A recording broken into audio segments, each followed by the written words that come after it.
estado repasando en este tiempo las confesiones y pues obviamente vamos por los aspectos más importantes que nos enseñan cada una. Y pues cuando nosotros nos referimos a las confesiones, pues es específico lo que la Iglesia Luterana enfatiza, ¿verdad?, de las Escrituras. Y fíjense que esto de énfasis no significa que sea más importante, simplemente se le da mayor atención y se le da el mismo nivel de atención que la misma palabra le da, así que pues de alguna manera podríamos decir sí es lo más importante porque pues de eso se trata la escritura, ¿no? Pero ya en términos generales de doctrina, pues tampoco es como que esto es lo más importante y lo demás es secundario, no, tampoco. Y bueno, entonces hemos estado hablando de dos doctrinas importantes que encontramos en las confesiones hasta ahora. Hemos visto, por ejemplo, la doctrina de la elección eterna, la doctrina de la elección, y ayer, hace 8 días, perdón, estábamos viendo la doctrina de la justificación. Y es muy importante que entendamos estos títulos, por así decirlo, humanos, que le damos a lo que la palabra de Dios nos enseña, la elección eterna y la justificación. Y entonces hemos estado hablando de estos aspectos y es muy importante que lo tengamos en cuenta, especialmente en el asunto de la elección, porque fíjense bien, la elección no es la predestinación. ¿Por qué? Porque pues la predestinación se entiende como hagan de cuenta, como una carretera de dos sentidos, ¿no? Al igual que los cristianos fueron predestinados para ser salvos, pues algunos entienden que los que no son salvos fueron predestinados para eso. El Señor los creó pensando en condenarlos. Que el Señor les dio vida pensando en enviarlos al infierno. Y pues bueno, esto es lo que enseñaban, lo que enseñan muchas personas todavía. Y pues nosotros nos damos cuenta que pues eso de entrada contradice la palabra y además no hay ningún fundamento bíblico para siquiera imaginarlos. Es simplemente una conclusión, ¿no? Una conclusión lógica, porque pues si algunos fueron destinados para ser salvos, pues quiere decir que los que no son salvos fueron destinados para el infierno. Eso es muy lógico, ¿verdad? Es muy obvio, muy fácil concluir eso, pero pues fíjense ustedes cómo la palabra pues no está diseñada para entrar y para obedecer y para rendirse a nuestra lógica humana. Porque sí es muy lógico y lo que ustedes quieran, pero eso no es el corazón de nuestro Dios. Ese no es el corazón de nuestro Dios. Estaban unos compañeros, amigos míos, estábamos hablando durante la semana y uno nos mandó una foto, así nada más. Y dice, me encontré esta foto en Facebook y ya, y nos la mandó, y la foto dice, no hay, no hay palabra, no hay mensaje, bueno, como en referencia al sermón, no hay palabra, no hay mensaje que pueda hacer que un condenado se salve. Y dice, y no hay pecado y no hay falla que pueda hacer que un cristiano se condene, que un creyente se condene. ¿Se imaginan? ¿Se imaginan ustedes el Hades allí hablando en esa publicación? Y pues la pregunta obvia, la pregunta fácil sería, pues entonces, ¿tú de qué lado estás, no? El que posteó esa imagen, lo interesante sería preguntarle, ¿y tú de qué lado estás? ¿Cuál es tu equipo, no? ¿Cuál va a ser cómo sabemos si tú eres y todo eso, no? Y pues esta doctrina en particular, pues fue heredando muchas cosas inconvenientes y desafortunadas para la iglesia. Por ejemplo, una de las razones por la que muchos cristianos en Estados Unidos durante los siglos pasados fueron racistas y clasistas, viene simplemente de que una de las maneras en las que tú sabías que eras electo, que el Señor te había escogido para ser salvo, era si Él te bendecía. Porque pues el Señor no podía tener a sus creyentes como esclavos, o como pobres. Entonces, fíjense ustedes cómo, obviamente, si seguimos en esta lógica súper perfecta, en esta matemática humanamente perfecta, pues obviamente Dios no puede tener hijos negros, porque los negros son esclavos. Para eso están, ¿no? Y Dios no puede tener hijos pobres, pues porque como el Señor va a contradecirse, ¿no? Y tener siervos y creyentes pobres.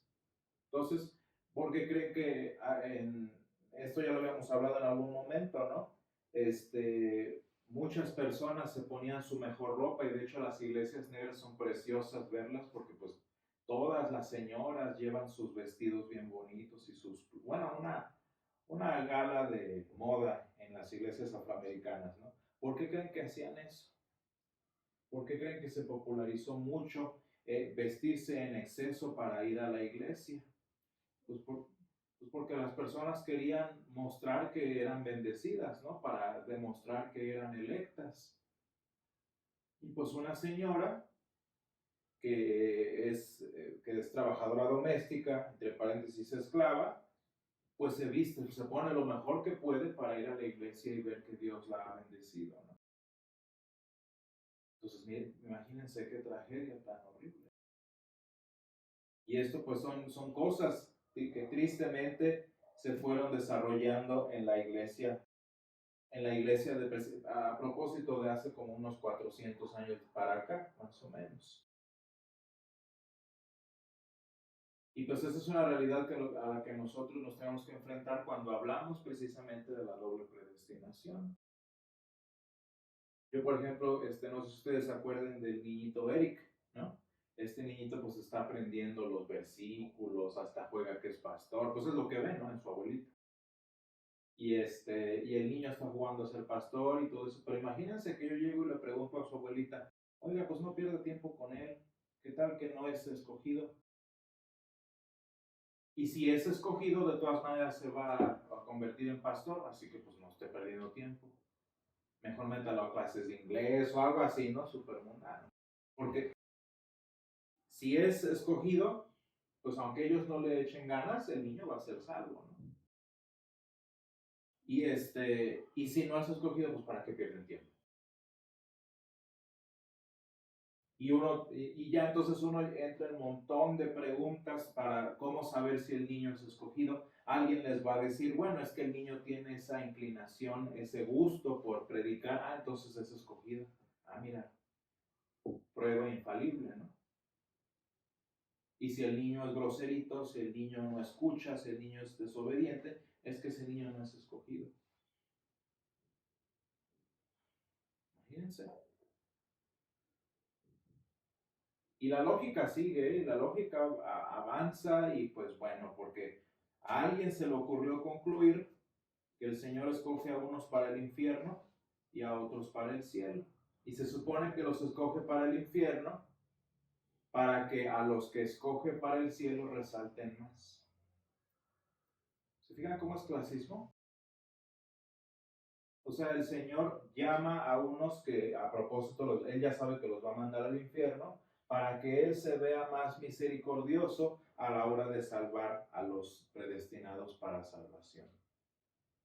¿Saben quién enseña eso? Así tal cual, nada más que pues en versión más moderna.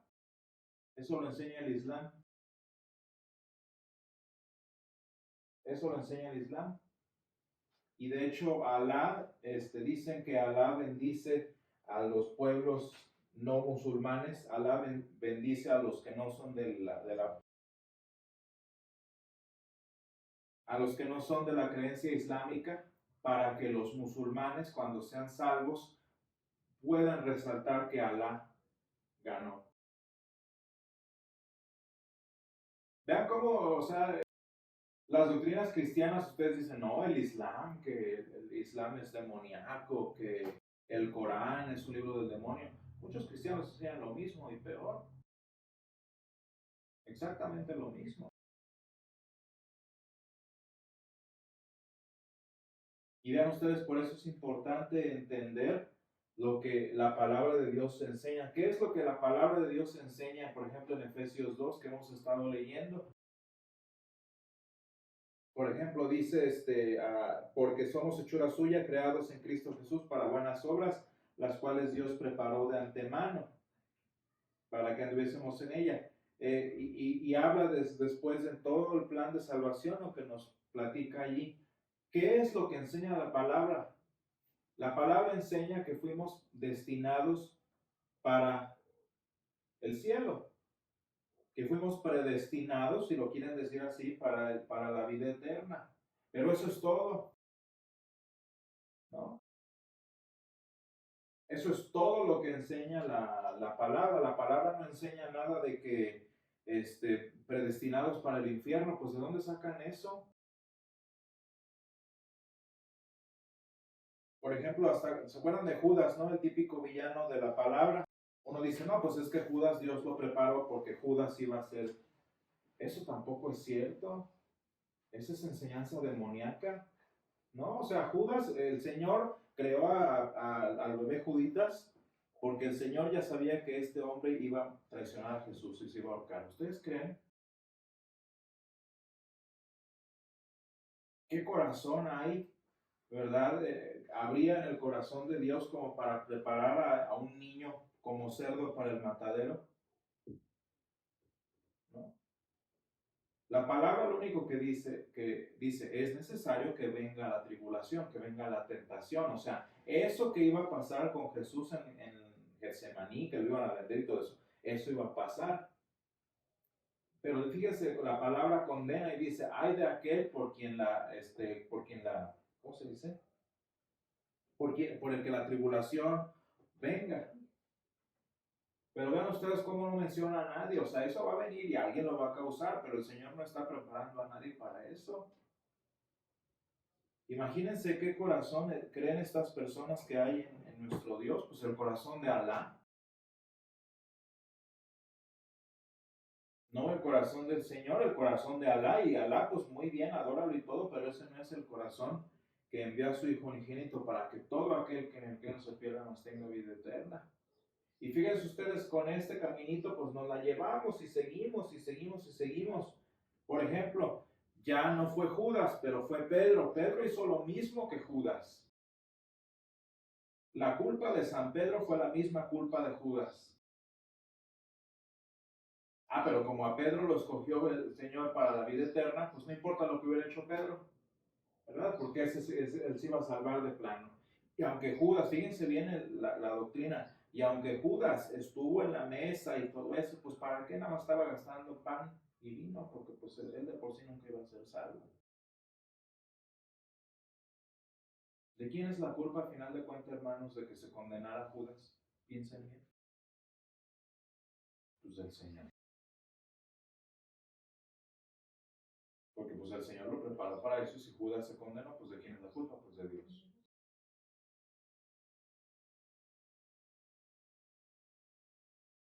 Y fíjense que es bien chistoso que utilizan esa doctrina para decir que pues la única razón por la que nosotros somos salvos es porque Dios nos escogió. Y sí, eso enseña la palabra, pero la palabra nunca va más allá, a extrapolar la lógica, ¿no? Y fíjense, dice entonces esa palabra que enfatizaba yo hace 8 días en Efesios 2, 3.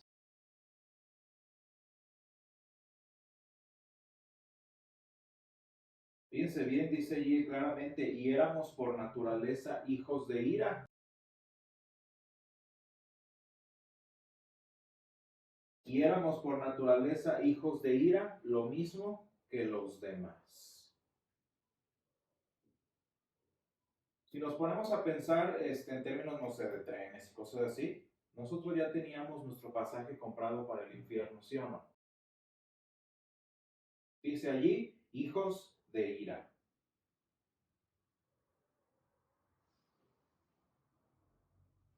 Allí ustedes ven que cabe que algunos fueron para el cielo y otros para el infierno. Si ustedes se fijan, el pecado nos pone a todos iguales. Y todos, judíos y griegos y lo que tú quieras, todos en el trenecito para el infierno, porque éramos todos hijos de ira. Y nada de que el Señor anda escogiendo quién sí, quién no. No, nada que ver. Todos estábamos iguales.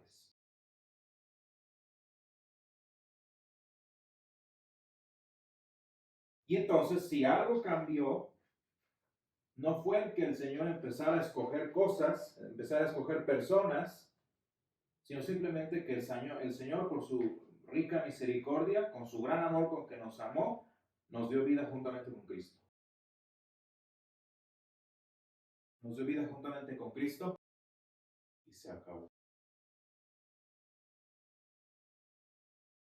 ¿Saben por qué esto es confuso? Bueno, de entrada vamos a afirmar esto. La palabra de Dios sí enseña que hay predestinados, pero esos predestinados lo único que dice son predestinados para la vida eterna. Y en ningún lugar la palabra de Dios enseña, sugiere o supone que hay condenados para el infierno. Eso no existe. Esa es una conclusión lógica humana que no tiene que ver con la palabra de Dios. Pero ahora, vamos a ponernos a pensar, ¿de dónde salió entonces? ¿De dónde saldría entonces que las personas concluyan este tipo de cosas, ¿no? ¿Qué falla en el sistema causó que las personas concluyeran esto? ¿Qué falla en el sistema doctrinal, vamos a llamarlo así? Pues el tercer punto, yo creo más importante de lo que enseñan las confesiones, que es la ley y el evangelio, la correcta y la necesaria distinción entre la ley y el evangelio. Y saben qué, déjenme decirles que no hay iglesia, sin importar la denominación, que enseñe correctamente la diferencia entre la ley y el evangelio. ¿Y saben cuál es el problema de no diferenciar bien la ley del evangelio? Que al final de cuentas, la palabra de Dios es torcida. La palabra de Dios se tuerce. Si yo quiero ir recto y una mala, ¿cómo les diré? Una mala señalética me manda para la izquierda y otra mala señalética me manda para la derecha, ¿hace diferencia si voy a la izquierda o a la derecha? Si mi objetivo estaba en derecho, pues no, da la misma. Izquierda o derecha da lo mismo, ¿no? ¿Se acuerdan lo que le dice el Señor a Josué? Le dice, mira que te mando que te esfuerces y seas valiente, no temas y desmayes, porque yo estaré contigo. Y luego le habla de la palabra, ¿no? De la doctrina de la palabra. ¿Y qué le dice? Y no te apartes del libro, pues de la palabra de Dios. Dice, no te apartes, ¿qué? Ni a la derecha ni a la izquierda. ¿Qué era peor, que se apartara a la derecha o que se apartara a la izquierda? O sea, el punto era todo, ¿no? Como decimos, todo o nada. Porque tan malo es la derecha como tan malo es la izquierda. Y vean ustedes, si nos ponemos a pensar, la correcta distinción de la ley y el evangelio es lo que nos permite tomar la Biblia entera sin empezar a descuartizarla para acomodarla a lo que queremos. La ley, que es la palabra de Dios, y el evangelio, que es la palabra de Dios, bien distintos y bien claros. Pero si no distinguimos correctamente la ley y el evangelio, hermanos, pues vamos a terminar cayendo a la derecha o a la izquierda. Vamos a poner el ejemplo, la iglesia católica cayó a la derecha y las iglesias evangélicas a la izquierda. ¿Cuál está peor? ¿Cuál es mejor? Es la misma. Esta está más moderna, esta se ve más, o esta copia cosas más viejas, pero pues al final de cuentas ni una ni otra. Y muchas personas creen que el Señor le diría a Josué, pues la izquierda, bueno, la izquierda es menos peor que la derecha, está bien. Es lo mismo. Y mucha gente no le parece la derecha porque la derecha se parece a quién sabe qué y todo, pero la otra está igual. Lo mismo.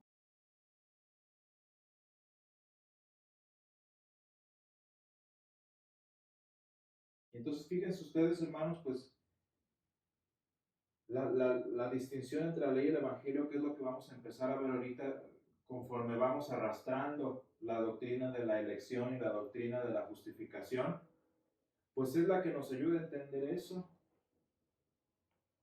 ¿Qué nos enseña? Si usamos el sistema Si usamos la idea de diferenciar la ley y el evangelio, ¿cómo le haces tú para ver por qué unos se van al cielo y por qué otros se van al infierno? Si no hago bien la diferencia entre la ley y el evangelio, concluyo lo que les acabo de decir, que unos son destinados para el cielo y otros son destinados para el infierno, porque estoy revolviendo la ley y el evangelio. Pero si por el contrario distingo correctamente la ley y el evangelio, vamos a ver cómo se va haciendo eso que ya lo hemos visto. Mi conclusión va a ser, por ejemplo, ¿por qué unos son salvos? Porque el Señor los escogió para vida eterna. Eso es lo que enseña el Evangelio, ¿no? Esa es la promesa del Evangelio.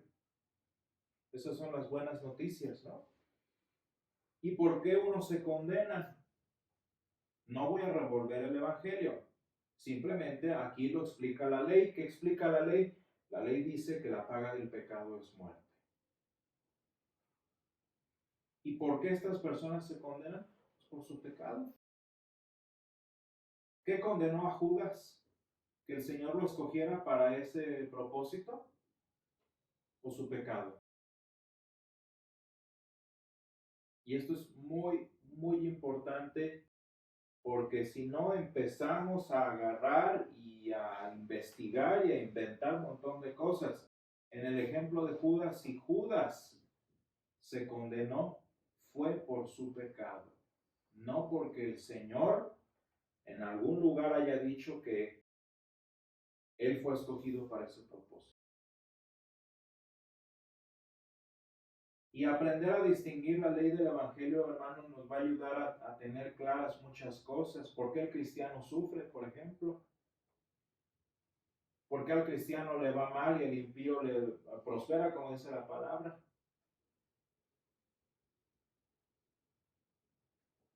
¿Por qué algunas personas se salvan y por qué algunas personas se condenan? La ley y el Evangelio, bien distinguidos y bien claros, nos ayudan a responder todo este tipo de preguntas que nos salen siempre. Y la ley y el Evangelio bien distinguidos nos ayudan precisamente a explicar la palabra de Dios como la palabra de Dios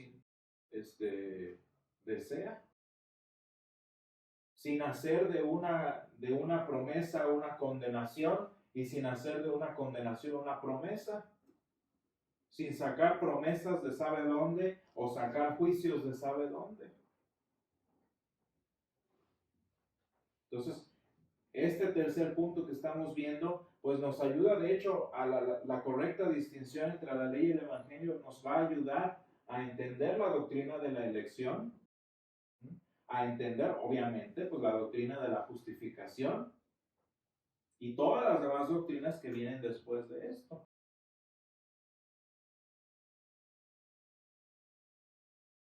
Uno de mis maestros me decía que la doctrina de la elección es, ¿cómo les diré? Es la versión más pura de la justificación, de la salvación por gracia, la elección eterna. Él me decía, no hay manera más pura de ver que somos salvos por gracia, sino a través de la elección eterna. ¿Y por qué creen entonces que esta es la doctrina que más condenación ha traído al mundo? Especialmente entre los evangélicos, ¿no?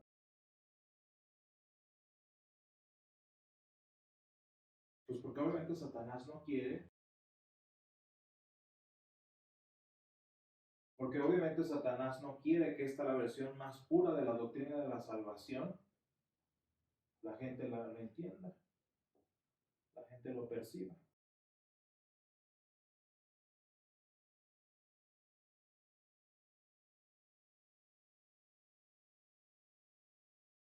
Bueno, pues vamos entonces a continuar en los domingos siguientes a ver pues esta doctrina de la correcta distinción entre la ley y el evangelio ya como para tratar de explicar mejor la elección y la justificación.